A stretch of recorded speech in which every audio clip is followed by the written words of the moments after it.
আজকে তৈরি করছি ফুলকপি দিয়ে কাতলা মাছের ঝোল। প্রথমে এখানে মাছটাকে কড়া করে ভেজে নেব। মাছ ভাজার তেলেই বেগুনটাকেও ভেজে নেব, তারপর আলুটাকেও ভেজে নেব। 5 ফোড়ন দিয়ে এবার পেঁয়াজটাকেও দিয়ে দেব। পেঁয়াজটা ভালো করে ভাজা হয়ে গেলে এবার আমি এতে আদা রসুনটা দিয়ে দেব। এবার আদা রসুনটাকে একটু ভালো করে ভেজে নেব।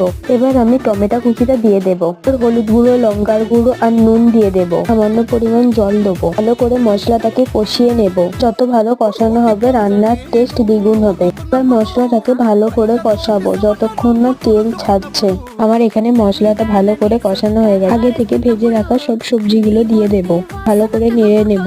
ঝোলটা ফুটছে, এবার একটা কিছু দিয়ে চাপা দেবো। চাপাটা খুলে এবার আগে থেকে ভেজে রাখা মাছগুলো দিয়ে দেব। জিনিস মাথায় রাখবে, মাছগুলো সব সময় ঝোল ফুটলেই দেবে। আর এখানে ঝোল হয়ে গেছে, এবার গরম গরম ভাতের সাথে সার্ভ করো। দিয়ে আলু দিয়ে কাতলা মাছের ঝোল। ভিডিওটা ভালো লাগে প্লিজ সাবস্ক্রাইব করো।